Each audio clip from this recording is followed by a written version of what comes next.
Hello everyone, आज हम अपना क्वेश्चन नंबर 7 डिस्कस करते हैं। हमारा फर्स्ट क्वेश्चन है, इसमें 7 नंबर 6 मैंने कल करवाए थे लास्ट वीडियो में, उसी क्रम में 7 नंबर पे करते हैं। वो कह रहा है 5 अंकों की वह छोटी से छोटी संख्या कौन सी है जो 7 से विभाजित करने पर शेषफल 6 बचता है। उसने हमसे ये पूछा है। तो देखिए भैया, जब भी वो आपसे बोले छोटी से छोटी, क्या बोले, छोटी से छोटी बोले संख्या कोई भी, तो हम 1 लिखेंगे और उसके पीछे उतनी जीरो लगा देंगे। टोटल अंक उतने ही होने चाहिए। जैसे उसने यहाँ बोला 5 अंकों की, तो 1 के पीछे कितने जीरो लगा देंगे भैया? 4। कितनी हो जाएगी? 5 अंकों की छोटी से छोटी। अगर वो कहता 2 अंकों की, तो देखिए 1 2 3 4 5 6 7 8 9, यहाँ तक देखो 1 अंक है। अगर मैं 10 लिखता हूँ तो 2 अंक की हो गई है। 11 लिखते हैं, देखो 11 भी 2 अंक की है, लेकिन 11 से पहले 2 अंक की केवल सबसे छोटी संख्या क्या है? 10। आई होप आपको समझ में आ रहा होगा। तो 5 अंकों की बोल रहा है, तो 5 अंकों की छोटी से छोटी संख्या भैया क्या हो जाएगी? 10,000 हो जाएगी। आई होप आपको समझ में तो 5 अंकों की बोल रहा है, तो 5 अंकों के भैया सबसे छोटी से छोटी संख्या क्या होती है? 1 और 1 2 3 4, 1 2 3 4 5 हो गए टोटल अंक। इससे भाग करना है भैया उसको 7 से। मैंने 7 से भाग दिया, 7 एकम 7, कितने बचे? 3 0 7 चौक 28, कितने बचे? 2, मैंने 0 उतार लिया। 7 दूनी 14, कितने बचे भैया? 6।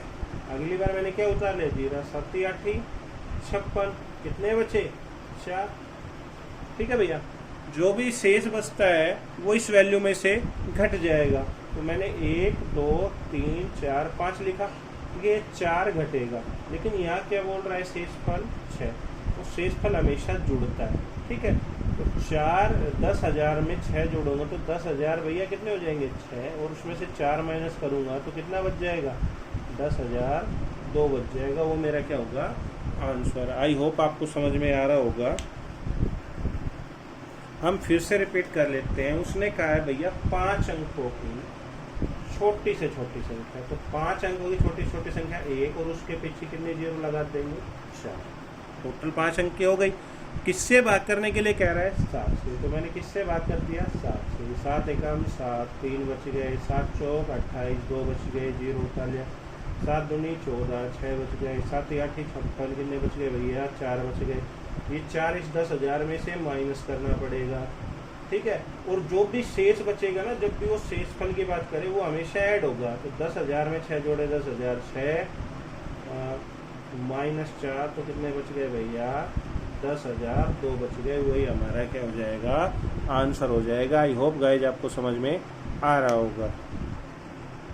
क्वेश्चन नंबर 8 की बात करते हैं। वो कह रहा है एक परीक्षा में उत्तीर्ण करने के लिए पूर्णांक का 50% लाना आवश्यक है।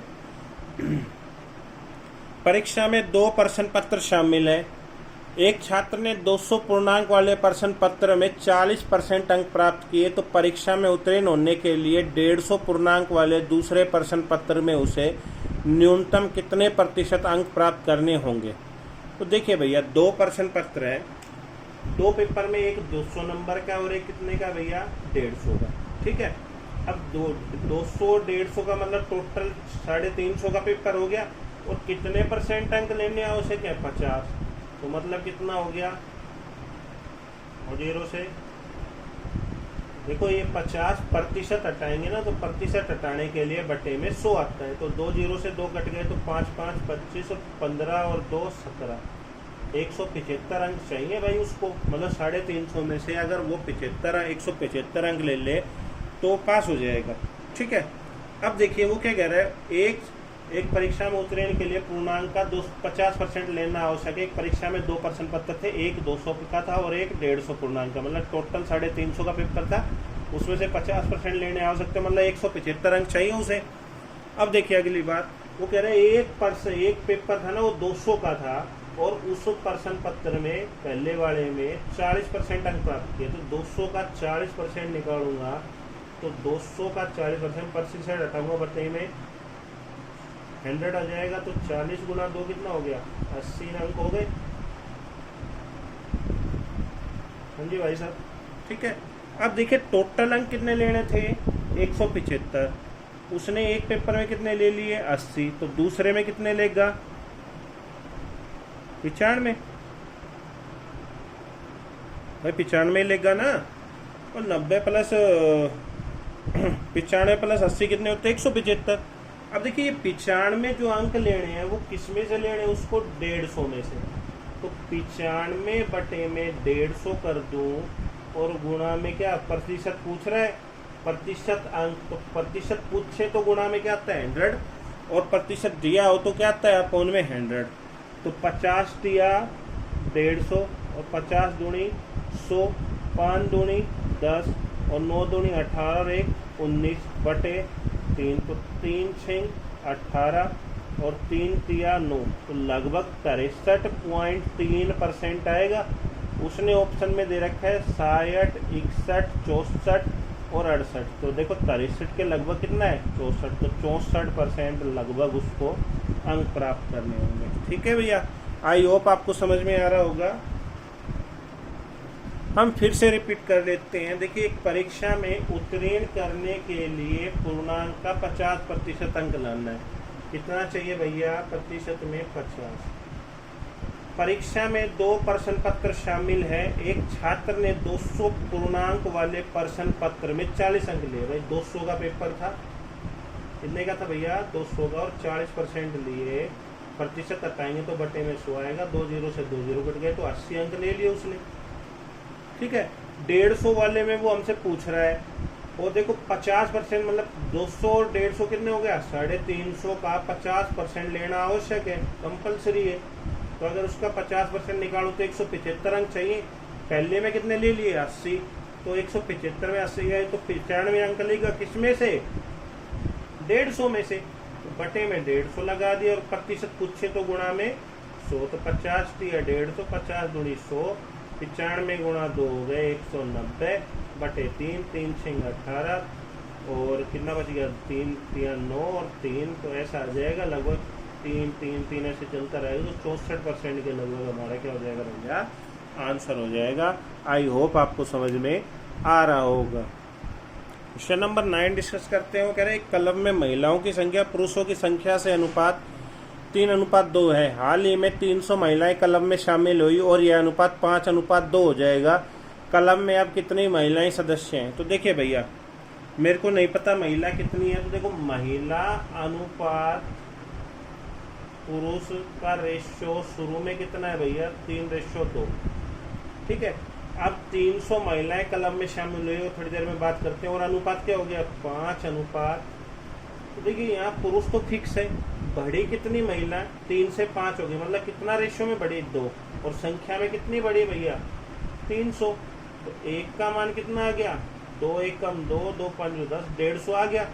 और अब अगर वर्तमान में क्लब में महिला की बात करें तो कितनी है 5 है ना, तो 5 की वैल्यू कितनी हो जाएगी 150 गुणा में 5, तो मतलब कितनी महिलाएं हो गई अब वर्तमान में 750, तो वो मेरा क्या हो जाएगा आंसर हो जाएगा। आई होप आपको समझ में आ रहा होगा। हम फिर से रिपीट कर लेते हैं। वो कह रहे हैं क्लब में महिलाओं की संख्या पुरुषों की संख्या से अनुपात 3:2 है। वो कह रहे हैं हाल ही में 300 महिलाएं क्लब में शामिल हुई और यह अनुपात 5:2 हो जाएगा। तो अब क्लब में कितनी महिला सदस्य हैं? तो देखिए 3:2 था, ठीक है भैया, तो महिला अनुपात पुरुष 3:2 लिख दिया मैंने। 300 महिलाओं की एंट्री हुई, वो थोड़ी देर में साइड में रख लेते हैं 300। पहले कितनी थी 3:2 महिला पुरुष थे, अब 300 महिला आ गई साइड में लिख लिया, 5:2 हो गया। तो देखो पुरुष तो फिक्स है, इनको छोड़ देते हैं थोड़ी देर के लिए। महिला 3 से 5 हुई तो कितनी बढ़ी 2, और संख्या में कितनी बढ़ी 300, तो 2 का मान 300 है तो 1 का मान 150 हो गया। ठीक है भैया, और अब पूछ रहा है अब वर्तमान में कितनी है, तो 5 है, 5 की वैल्यू कितनी हो जाएगी 150 गुणा 5 750, तो हमारे पास कितनी महिला कर्मचारी आ जाएंगी 750। आई होप आपको समझ में आ रहा होगा। देखिए भैया क्वेश्चन नंबर 10 की बात करते हो। करें एक वस्तु का लागत मूल्य अंकित मूल्य का 75% है। यदि 15% की छूट दी जाए तो लाभ या हानि प्रतिशत ज्ञात करो। ठीक है भैया, देखिए लागत किसको कहते हैं क्रय मूल्य को, ठीक है, और अंकित मूल्य जो लिखा होता है कोई भी वस्तु आप खरीदते हैं। तो देखिए अंकित मूल्य का मीन्स क्या होता है, गुणा 75% प्रतिशत हटाऊंगा बटे में 100 किसके बराबर है भैया, क्रय मूल्य के। यही बोल रहे हैं ना, एक वस्तु का लागत मूल्य मीन्स क्रय मूल्य। अंकित मूल्य का मीन्स गुणा 75% प्रतिशत हटाएंगे बटे में 100। तो जो जिसके बटे में होता है उसकी वैल्यू, और जो जिसके सामने होता है वो उसकी वैल्यू। ठीक है, तो अंकित मूल्य कितना हो गया भैया, अंकित मूल्य हो गया 100, और क्रय मूल्य कितना हो गया भैया, क्रय मूल्य हो गया 75। ठीक है, अब देखिए, अब वो कह रहा है जो अंकित मूल्य है ना, छूट किस पे मिलेगी, जो लिखा होता है एमआरपी पे, तो अंकित मूल्य है मार्केट प्राइस। तो देखिए एमआरपी 100 है, उसमें 15% की छूट दूंगा, तो मैं या तो 15% निकाल लूँ या डायरेक्ट 100 में से 15 की छूट मिली तो 85% निकाल लूँ, आपकी मर्जी है। देखिए यहाँ से 85 रुपए की मिली, 100 रुपए की चीज, या यहाँ से निकालूंगा प्रतिशत हटाऊंगा बटे में 15 रुपए की छूट मिली, 100 में से घटाऊंगा 15 तो भी कितना आएगा, 85। तो देखिए आप कभी भी जब कोई छूट दी जाए तो आपको क्या करना है, डायरेक्ट जब भी छूट की बात हो तो आपको हमेशा जो भी छूट बोलेंगे उसको 100 में से घटा के लिख देना। तो मान लो कोई चीज़ 100 की थी, 15 की छूट में तो 85 की मिलेगी, और 85 का परसेंटेज हटाऊंगा तो बटे में कितने रुपए की मिल जाएगी, 85 की। तो विक्रय मूल्य उसका कितना था, 85 रुपए। ठीक है भैया, तो देखो 75 रुपए क्रय मीन्स खरीद के 75 के लाया, बेची 85 की, तो लाभ कितने का हो गया भैया, 85 माइनस 75, 10 रुपए का, 10 रुपए का हो गया नहीं, 10 रुपए का लाभ हो गया। तो लाभ परसेंट क्या होता है, लाभ बटे में क्रय गुणा में 100। आप फोन में हमेशा क्या आएगा, क्रय मूल्य गुणा में, तो लाभ 10 रुपए का हुआ, क्रय मूल्य कितना है भैया, 75 गुणा में 100, 25 चौके 100, 25 दिया 75, 10 गुणा 4, 40 बटे, यहाँ भाग कर दे 40 को 3 से, 3 एकम 3 तिया, तो 13 सही 1 बटे 3% मेरे पास क्या आ जाएगा, लाभ आ जाएगा। वो मेरा क्या हो जाएगा, आंसर हो जाएगा। आई होप आपको समझ में आ रहा होगा। हम दोबारा से रिपीट करते हैं। वो कह रहे हैं एक वस्तु का लागत मूल्य होता है क्रय, क्रय है ना, वो अंकित का मीन्स क्या होता है भैया, गुना 75% मतलब 75 बटे 100। जो जिसके बटे में होता है वो उसकी वैल्यू, और जो जिसके सामने में, तो अंकित मूल्य मतलब जो उस बुक पे या किसी चीज वस्तु पे लिखी हुई वैल्यू थी, कितनी थी, 100 रुपये, और खरीद के वो कितने की लाया है, 75 रुपए की। लेकिन जो छूट देगा वो तो किस पे देगा, अंकित पे। बेचेगा तो कितने परसेंट की दे रहा है, 15, तो 85% लिख दे। मैंने बताया जब भी छूट दे तो 100 में से घटाएंगे, तो 100 में से 15% की छूट गए तो 85 बचे, तो 85% का 85% हटाने के लिए बटे में 100, 100 से 100 कट गए, तो 85 रुपए में बेची उसने चीज, और खरीदी कितने की लाया, 75 की। लाभ कितने का हो गया, 10 का। खरीदी कितने की थी, क्रय मूल्य 75 की, गुणा में 25 या 75, 25 चौके 100, 40 बटे 3 कितना हो गया, 13 सही 1 बटे 3% लाभ हो गया। आई होप गाइज आपको समझ में आ रहा होगा। क्वेश्चन नंबर 11 की बात करते हैं। कह रहे हैं हरीश मासिक वेतन का 45,000 रुपये में से 1/3 शिक्षा पर और 2/6 भोजन पर व अन्य आवश्यकताओं पर खर्च करता है। शेष वेतन की वह बचत करता है, तो बचत की राशि कितनी है। तो देखिए भैया, हमारे पास जो टोटल वेतन है वो कितना है, 45,000 रुपये है। ठीक है भैया, कितना है, 45,000 रुपये। उसमें उसने कितने शिक्षा पे खर्च कर दिया, 1/3। ठीक है, और 2/6 किस पे खर्च कर दिया, भोजन पे कर दिया 2/6। तो देखिए 3 से इसको काटा, 3 5 15, 15,000 हो गए। पहले 1/3 निकाल लेते हैं, तो कितना खर्च कर दिया, 15,000 पहले पे। ठीक है, अब देखिए 45,000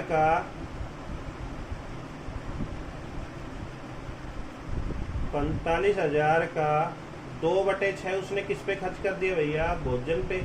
तो 3 दूनी 6, और 3 पे काटा, 3 एकम 3, 3 5 15, 15,000 इधर आ गए 2 से। तो देखिए 15,000 तो उसने किस पे खर्च दिए, शिक्षा पे, और 15,000 उसने किस पे खर्च दिया, भोजन पे। तो ये शिक्षा पे खर्च दिया और ये भोजन पे। तो देखिए टोटल कितने थे भैया 45,000, तो 15,000 इधर खर्च हो गए, 15 ये तो 30,000 खर्च हो गए। तो 45,000 में से 30,000 खर्च हो चुके, तो कितना बचा शेष? 15,000 रुपये बच गया। वही मेरी क्या होगी? बचत। तो मेरी बचत कितनी आ जाएगी भैया? 15,000 रुपये आ जाएगी। आई होप आपको समझ में आ रहा होगा।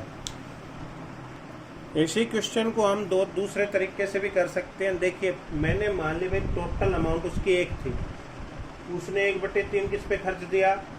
शिक्षा पे। देखिए यहाँ पे तो 2/6 किस पे खर्च दिया? भोजन पे। मैंने ये माइनस कर दिए, ठीक है। तो भाई 1/3 यहाँ खर्चा, 2/6 और टोटल अमाउंट 1 थी, तो 1 में से दोनों घट गए तो बचत आ गई। तो देखिए यहाँ पे एलसीएम आ गया 6 1 जा 6 3 2 जा, देखिए 6 इससे गुणा हो गया, 1 से 6 कम 6, 3 के पहाड़े में 6 कितने पे आता है? 2 पे। तो 2 पर 1 से गुणा होगा तो 2 एकम 2, 6 से 6 घट गया तो 2 एकम। तो देखिए 6 में से 2 गया तो 4, 4 में से 2 गया तो 2, 2/6 बचा, तो मतलब 1/3 बच गया शेष, ठीक है। 1/3 बचा। टोटल अमाउंट कितनी थी भैया? 45,000, उसका 1/3 निकालूंगा मैं तो कितने हजार रुपए की बचत हो गई? 15,000 रुपए की। ये मेरा क्या आ जाएगा? आंसर आ जाएगा। आई होप आपको समझ में आ रहा होगा। अगर इसी क्रम में इससे क्वेश्चन करते हैं तो आपको पता है 45,000 रुपए थे और 1/3 किस पे खर्चा? भोजन पे। तो कितना खर्च दिया? शिक्षा पे, सॉरी 15,000 रुपये खर्च दिए। फिर 45,000 रुपये में से ही 2/6 किस पे खर्चा? शेष का बोलता तो हम कितना ले लेते? 30,000 का, फिर 2/6 ले लेते भैया, लेकिन उसने शेष की बात नहीं की तो अमाउंट 45 पे ही चलेंगे। अब 3 दूनी 6, 3 पे 15 और 15 2 से 2 घट गए तो 15,000 यहाँ खर्च दिए, 15 और 15 30,000 खर्च दिए, तो बची कितनी? 45,000 में से 15,000 रुपये बच गई, वो मेरी बचत तो बच गई। आई होप आपको समझ में आ रहा होगा। देखिए भैया वो कह रहे 3400 रुपये की राशि पर 4 वर्ष का साधारण ब्याज 680 रुपये, तो ब्याज की दर कितनी है? तो देखिए भैया 3400 रुपये क्या है भैया? जो भी वैल्यू बोले वो होता है मूलधन, जिसको प्रिंसिपल बोलते हैं। 3400 रुपये है, ठीक है। दर हमसे पूछ रहा है, वो थोड़ा सा मार्कर फिक्का चल रहा है ये वाला, अगली बार बदल देंगे इसको, तो हमें नहीं पता। तो दर कितनी हो गई भैया? R% ले ली मैंने, ठीक है। समय कितना दिया है भैया? कुछ बोर्ड पे भी नहीं चलता है मार्कर, रेड वाला तो सही काम कर रहा है। साधारण ब्याज कितना है भैया? साधारण ब्याज है भैया, कभी चल जाता है कभी रुक जाता है, 680 रुपये, ठीक है। तो देखिए साधारण ब्याज का फॉर्मूला क्या होता है? साधारण ब्याज बराबर मूलधन गुणा में दर गुणा में समय अपॉन में 100, ठीक है। ये फॉर्मूला होता है, बेसिक सा फॉर्मूला है ये। तो देखिए बेसिक मतलब जब भी साधारण ब्याज निकालना हो तो इस तरीके से निकलेगा। मैंने पूरा टॉपिक का सार बिंदु बताए आपको। अगर साधारण ब्याज हम टॉपिक करेंगे, मैं आपको करवाऊंगा, तो पहला कॉन्सेप्ट ये होता है, ठीक है। तो साधारण ब्याज कितना है भैया? 680। मूलधन कितना है? 3400। दर हमें नहीं पता, आर क्यों मानी? क्योंकि इंग्लिश में रेट बोलते हैं इसलिए आर मान ली। R%, क्या? R%, R% गुणा में समय कितना है? 4 वर्ष बटे में 100, 2 जीरो से 17 के पढ़े में 17 दूनी 34, 17 चौक 68, 0 4 पे काटा, 10 पे, 2 पे काटा, 5 पे, तो रेट कितना आ गया भैया? 5% आ गया मेरा आंसर। आई होप आपको समझ में आ रहा होगा। तो मेरा रेट क्या हो जाएगा? 5%। मैं दोबारा से अगेन रिपीट कर देता हूँ। देखिए वो कह रहा है 3400 रुपये की राशि है कोई, और 4 वर्ष का साधारण ब्याज 680 रुपये, समय कितना है? 4 वर्ष, ठीक है भैया। तो आपको पता है साधारण ब्याज मीन जिसे इंग्लिश में बोलते हैं सिंपल इंटरेस्ट, SI बराबर क्या होता है? मूलधन, जिसे P बोलते हैं principal, rate into time upon 100। देखो इंग्लिश में ऐसा लिखा मिलेगा, SI = P × R × T upon 100, ठीक है। यही फॉर्मूला है ये वाला बिल्कुल। तो साधारण ब्याज कितना है 680 रुपये, मूलधन कितना है 3400, दर कितनी है हमें निकालनी है, समय कितना है 4 वर्ष बटे में 2 0, 4 से काटा 4 एकम 4 और 4 7 28 0, 34 17 दूनी 34 और 17 ढाई 170, 2 से काटा 5, तो आर कितना आ गया भैया 5% आ गया। आई होप आपको समझ में आ रहा होगा। देखिए भैया क्वेश्चन नंबर 13 में कह रहे हैं एक आयत की लंबाई उसकी चौड़ाई से दुगनी है। तो मेरे को नहीं पता लंबाई क्या है, मैंने लंबाई को लंबाई लिख लिया और चौड़ाई को चौड़ाई। ठीक है भैया, लेंथ इनटू ब्रेथ होता है, इसको लेंथ बोलते हैं इंग्लिश में, इसको ब्रेथ। तो लंबाई चौड़ाई की दुगनी, अगर मैं इसको x मानता हूँ तो ये दुगनी होके 2x हो जाएगी। ठीक है, आयत क्या होता है, जैसे इस टाइप का रेक्टेंगल होता है, ये लंबाई बड़ी और चौड़ाई छोटी होती है। तो देखिए परिमाप क्या होता है, देखो ये L होती है ये वाली साइड, तो ये भी L होती है, और ये B होती है तो ये भी B होती है। मीन्स अगर ये आयत में ये L है तो ये L है, और ये B है तो ये B है। मतलब ये लंबाई है तो लंबाई के सामने लंबाई, और ये चौड़ाई है तो ये चौड़ाई के सामने चौड़ाई। ये दोनों क्या होते हैं आमने सामने की, दोनों हो जाए इक्वल। तो देखो परिमाप क्या होता है, मैं इस बिंदु से चला और इसे मैं पूरे चारों तरफ जाऊंगा तो इसको क्या कहते हैं परिमाप। तो देखो मैं यहाँ से चला तो ये क्या है L, फिर मैं यहाँ से यहाँ तक पहुँचा तो क्या है B, फिर मैं यहाँ से यहाँ तक चला फिर क्या है L, और फिर मैं यहाँ से यहाँ तक इसी पॉइंट में पहुँचा तो क्या है B। तो कितनी बार L आया 2 बार L, और कितनी बार B आया 2 बार B। मैं 2 कॉमन ले लूँ तो क्या हो जाएगा 2 × L प्लस, यही क्या होता है परिमाप का फॉर्मूला हो जाता है भैया। ठीक है, तो परिमाप का फॉर्मूले की बात करेगा तो परिमाप का फॉर्मूला क्या होता है 2 × L प्लस B। परिमाप भैया क्या होता है 2 × L प्लस B। तो 2L का मान कितना है भैया 2x, और B का मान कितना है x। तो 2 गुणा में 2x और 1x 3x बराबर कितने हो गए 6x। अब देखिए परिमाप की वैल्यू कितनी दे रखी है 48, तो 6x बराबर कितना हो जाएगा 48। 6x equal to 48। तो देखिए 6 के पहाड़े में 48 कितने पे कट गया 6 8 48। तो x की वैल्यू कितनी आ गई भैया 8। तो देखो लंबाई की बात करेंगे तो लंबाई ये 2 से गुणा आएगा तो 8 दूनी 16, और चौड़ाई की बात करेंगे तो ये कितनी हो गई 8। क्षेत्रफल क्या होता है, क्षेत्रफल होता है भैया लंबाई गुणा में चौड़ाई। क्या होता है लंबाई गुणा में चौड़ाई। तो लंबाई कितनी है 16 और चौड़ाई कितनी है 8, तो 16 8 128 हो जाएगा, सेंटीमीटर की पावर 2 हो जाएगी। आई होप आपको समझ में आ रहा होगा। मार्कर में कुछ प्रॉब्लम हो रही है, तो अगर मैं रेड से करवाना नहीं चाहता तो मैं रेड से दोबारा से आपको एक्सप्लेन कर भी रहा हूँ। तो थोड़ी सी आज की प्रॉब्लम है तो थोड़ा सा आप एडजस्ट कर लेना, बाकी मैं कोशिश कर रहा हूँ सही से लिखने की। देखिए भैया वो क्या कह रहे हैं कि आयत की लंबाई उसकी चौड़ाई से दुगनी है। तो मैंने लंबाई को L कहते हैं और चौड़ाई को B कहते हैं। तो लंबाई चौड़ाई को मैंने x मानना, तो लंबाई 2x हो गई। ठीक है, परिमाप क्या होता है, परिमाप का फॉर्मूला होता है 2 × L प्लस B। ठीक है, तो लंबाई मीन्स कितनी है 2x, और चौड़ाई कितनी है x, तो 2 गुणा में 3x कितने हो गए 6x। परिमाप की वैल्यू मेरे को कितनी गिवन है 48, तो 6x बराबर 48 करूंगा तो x बराबर कितना आ गया भैया 8। ठीक है, x बराबर 8 आ गया। तो लंबाई की यहाँ पे रखूंगा 2 गुणा में 8, और यहाँ पे 8 रखूंगा तो ये कितनी होगी 16 और 8 हो गई। क्षेत्रफल का फॉर्मूला क्या होता है लंबाई गुणा में चौड़ाई। ये फॉर्मूला किसका होता है आयत के क्षेत्रफल का। तो लंबाई L के मान कितना है 16, इसको इंग्लिश में L गुणा B लिख देता है, लेंथ इनटू ब्रेथ। और चौड़ाई कितनी है 8, 16 8 128 सेंटीमीटर की पावर 2 मेरा आंसर हो जाएगा। आई होप आपको समझ में आ रहा होगा। देखिए भैया न्यू मार्कर लिख के आए हैं। तो वो कह रहा है 2400 रुपये को 12% में क्या जोड़े कि योगफल 5400 के 18% के बराबर हो जाए। ठीक है भैया, तो देखिए 2400 रुपये में क्वेश्चन नंबर 14 में है 2400 को 12% में 2400 का 12 का मीन्स गुणा 12% में क्या जोड़े हमें नहीं पता क्वेश्चन मार्क।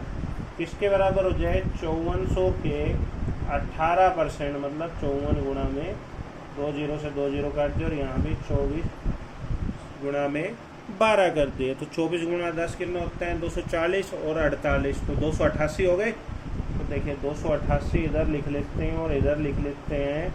54 गुना 18 करेंगे तो मल्टीप्लाई देखो आप कैसे करते हो, ऐसे करते हो। तो 8 गुना 4 करेंगे पहले 32, 8 गुना 5 40 और 4 44 और 3 47, 4 5 और 4 9, तो कितने आ गए भैया, 972।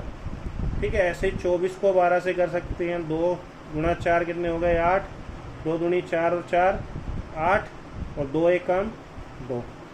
ठीक है, ये क्वेश्चन मार्क निकालना है तो मैं इधर लेके जाऊंगा, तो क्वेश्चन मार्क बराबर 272 में से 288 माइनस करूंगा तो 12 में से 8 गए 4, यहाँ कितने बच गए 16, 16 में से 8 गए 8 और यहाँ कितने बच गए 8, 8 में से 2 गए तो 6। तो मेरा आंसर क्या हो जाएगा, 684 हो जाएगा। आई होप आपको समझ में आ रहा होगा। मैं अगेन रिपीट कर देता हूँ। कह रहा है 2400 के 12% में क्या जोड़े कि योगफल 5400 के 18% के बराबर हो जाए। तो भैया आपको पता है कि वैल्यू कितनी है 2400 और उसका 12%, तो 2400 का 12% निकाला, प्रतिशत हटाएंगे तो बटे में 100 आता है। तो 24 गुणा 12 करेंगे तो कितना आ गया, 288 आ गया।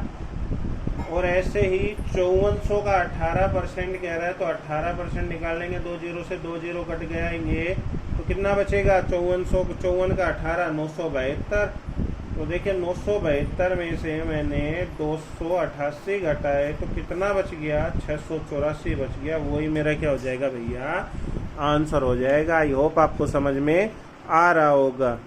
देखिए भैया उसने कहा है 1/sin square 65 plus cos square 65 plus sine 15 upon में cos 75 plus cos 65 sine 25 is equal to root √3 बराबर 10 थीटा। वो तो थीटा का मान पूछा है अपने से। तो देखिए भैया सबसे पहले एक बात याद रखना, एक बेसिक सी बात है, ये फॉर्मूला है या बेसिक है, आप जो भी आपको याद रखना है इसको। जब भी साइंस के थीटा प्लस कोस के थीटा हो तो वो हमेशा क्या होगा, 1। अब यहाँ मैं अगर 25 डिग्री लेता हूँ और इधर भी 25 सेम ले लेता हूँ तो आंसर क्या आएगा, 1। अगर मैं यहाँ 65 लेता हूँ तो आंसर कितना आएगा, 1। मतलब दोनों थीटा की वैल्यू क्या होगी, सेम होएगी।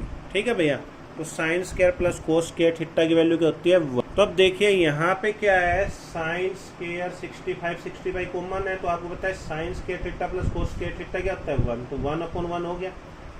अब एक चीज देखिए, ऐसे मैंने लिखा साइन 15 और मैंने लिखा यहाँ कोस 75। ठीक है, एक तो ये क्या होता है 90 माइनस थीटा करने से चेंज होएगा, तो आपको इतनी ज्यादा डिटेल समझ में नहीं आएगी क्योंकि बहुत से स्टूडेंट का क्या होता है मैथ कमजोर। तो आप एक चीज याद रखिए, देखो यहाँ साइन और यहाँ कोस एक दूसरे के साथ ही रहते हैं। देखो यहाँ जैसे साइन और कोस है, तो जब भी इन दोनों एंगल का मान 90 होएगा ना तो वहां मान कितना हो जाता है, 1। जैसे मैंने लिखा ऊपर साइन 45 और नीचे क्या लिखा कोस 45, तो दोनों देखो यहाँ साइन कोस है और 90 हो गया तो कितना हो जाएगी वैल्यू, 1। मान लो यहाँ पे होता ऊपर 50 और नीचे होता 40, तो टोटल कितना होता है 90, तो भी कितनी होती है वैल्यू, 1। आई होप आपको समझ में आ रहा होगा। तो देखिए भैया यहाँ पे साइन और कोस है और ये 75 और 15 है, तो टोटल कितना मान हो गया, 90। तो 90 की वैल्यू कितनी हो जाएगी, 1। ऐसे देखिए अगेन यहाँ पे देखो 65, देखो कोस और साइन है, देखो ऐसे यही साइन और कोस, तो 65 और 25 जोड़ेंगे तो कितना हो गया, 90। तो उसकी वैल्यू कितनी होती है, 1 बराबर √3 10। ठीक है भैया, देखो 1 को 1 से भाग के तो 1 + 1 + 1 इज इक्वल टू √3 10 थीटा। 3 हो गया इधर और √3 10 थीटा। ठीक है भैया, ये 3 इधर लेके आएंगे तो ये ऐसे हो जाएगा बटे में 10 थीटा। कभी भी नीचे रूट में वैल्यू नहीं रखते। ठीक है, तो रूट में नहीं रखते तो क्या करेंगे, सेम रकम से गुना और सेम से भाग करेंगे भैया। ठीक है, तो √3 से √3 गुना आएगा तो 3 आ जाएगा ऊपर, 3 √3 बराबर 10 थीटा है। देखो 3 से 3 कट गए तो √3 बराबर 10 थीटा होता है। तो एक बात याद रखना, 10 30 डिग्री की वैल्यू होती है 1/√3 और 10 60 डिग्री की होती है √3।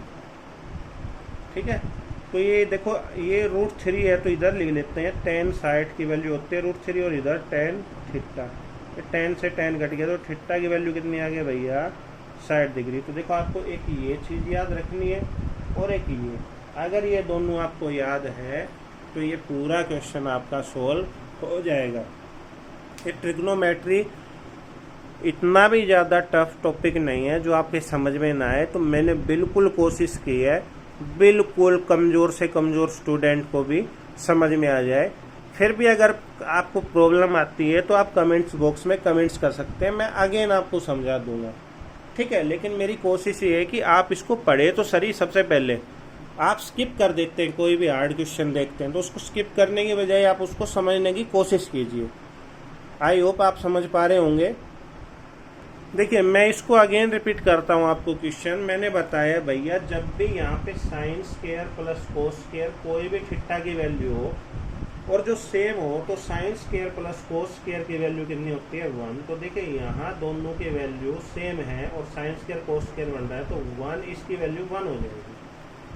अगले में मैंने बताया साइन और कोस हो और दोनों एंगल की वैल्यू अगर 90 डिग्री हो तो उसकी वैल्यू क्या हो जाती है 1। ऐसे ही साइन और कोस हो और दोनों की वैल्यू 90 डिग्री हो तो कितने हो जाता है 1। तो देखो 1/1 कितना होता है 1 + 1 + 1, तो यहाँ कितना आ गया 3। और ये वैल्यू किसके इक्वल है √3 tan थीटा। ठीक है भैया। अब देखिए मैं ये 3 उठा के इधर लेके जाऊंगा तो 3/3 बराबर tan थीटा। तो देखो रूट में नीचे वैल्यू नहीं होती तो रूट से ऊपर गुणा और रूट से ही नीचे भाग। तो 3 से 3 को गुणा किया तो कितना आ गया भैया 3 आ गया नीचे। यहाँ 3 गुणा √3 आ गया, 3 से 3 कट गया तो मेरे पास क्या बचा √3 tan थीटा। एक चीज याद रखनी है tan साइड की वैल्यू क्या होती है √3 होती है, ठीक है। तो देखो √3 की जगह मैंने यहाँ पे tan साइड लिख लिया। क्यों लिख लिया tan 60, क्योंकि इधर tan थीटा है। तो देखो tan से मैंने tan काट दिया तो इस थीटा की वैल्यू किसके इक्वल हो गई 60 डिग्री के इक्वल होगी। तो हमारा थीटा कितना आ जाएगा 60 डिग्री आ जाएगा। आई होप आपको समझ में आ रहा होगा। हमारा क्वेश्चन नंबर 16 बात करते हैं। वो कह रहे हैं 6/5 का 1/3 + 2/4 - 5/6 का 3/10 + 12/20 - 1/6 का मान बताओ। तो देखिए भैया सबसे पहले आपको इस टॉपिक के लिए क्या पता होना चाहिए बोर्ड मास, ठीक है। तो बोर्ड मास में होता है ब्रैकेट सबसे पहले, ठीक है। सोल्व, फिर ऑफ को हिंदी में ये कहते हैं का और उसका मीन्स क्या लेते हैं हम गुना।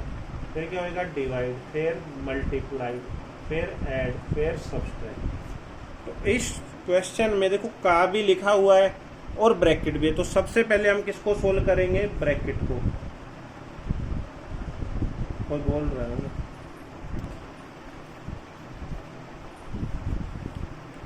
तो देखिए हमने क्या किया, सबसे पहले ब्रैकेट सोल्व किया तो मैंने एलसीएम ले लिया 12। तो 3 चौक 12, 4 एकम 4 आ गया भैया और 4 तिया 12, तो 3 दूनी कितना आ गया 6 - 5/6 का लिख लिया। फिर ब्रैकेट सोल्व करेंगे तो कितना ले लिया एलसीएम 20। तो 10 दूनी 20, 3 दूनी कितना हो जाएगा भैया 6 और यहाँ कितना आ जाएगा 12 - 1/6, ठीक है भैया। तो देखिए ये 6 अब मैं क्या सोल्व कर लेता हूँ का मीन्स गुणा और 6 और 4 10/12, ठीक है। -5/6 का की जगह मैंने क्या ले लिया गुणा और ये कितना हो गया 18/20। देखो 5 चौके 20, 6 तिया 18, 6 दूनी 12, 5 दूनी 10 से 10 कट गया। यहाँ कितना आ गया 1 और यहाँ कितना आ गया 3/4, यहाँ कितना आ गया 1/6। मैंने एलसीएम कितना लिया भैया 12। तो 12 एकम 12, 3 चौक 12, 3 तिया 9 और 6 दूनी 12। तो देखो 12 में से 9 गए तो 3, 3 में से 2 गया तो 1, 1/12 बचा, वो मेरा क्या हो जाएगा आंसर हो जाएगा। आई होप आपको समझ में आ रहा होगा। मैंने क्या किया इस क्वेश्चन में, हम रिपीट कर लेते हैं। मैंने किया 6/5 का 1/3 + 2/4 - 5/6 का 3/10 प्लस 12/20 माइनस 1/6 बोल रहा है क्वेश्चन में। सबसे पहले मैंने ब्रैकेट सोल्व किया तो देखिए यहाँ से मैंने एलसीएम लिया 12, तो यहाँ पे आ गया 4 और यहाँ पे 2, तो कितना आ गया 4 और यहाँ पे 6, 4 तिया 12, कितने हो गए भैया 10/12, तो 6/10 5 का 10/12 निकाल लिया पहले, 5 दूनी 10 और 6 दूनी 12, 2 से 2 घट गया, 1 आ गया इसकी वैल्यू। इधर करते हैं तो 5/6 का मीन्स गुणा, यहाँ 20 एलसीएम लिया था तो 3 दूनी 6 और 12, 18/20 आ गया, तो 5/6 18/20 निकालूंगा भैया, 6 तिया 18 और 5 चौके, तो कितना आ गया भैया 3/4 आ गया। तो यहाँ 1 आया, यहाँ 3/4 आया माइनस, और यहाँ कितना था 1/6 था ये लास्ट वाला। एलसीएम ले लिया कितना 12, 12 एकम 12, देखो 4 के पहाड़े में 3 पे घट गया और ये 3 ऊपर वाले से गुणा होएगा, कितना हो जाएगा 9, 6 के पहाड़े में 12 कट्टा 2, तो 2 गुणा 1 कितना होएगा 2, 12 में से 9 गए 3, 3 में से 2 गया 1, और नीचे कितना था 12, तो 1/12 आंसर हो जाएगा। आई होप आपको समझ में आ रहा होगा। अगर आपको समझ में आ रहा है तो प्लीज़ लाइक कर दीजिए और हो सके तो ज़्यादा से ज़्यादा शेयर कर दीजिए। जिसने सब्सक्राइब नहीं किया है प्लीज़ सब्सक्राइब कर दीजिए। Thank you guys and have a nice day.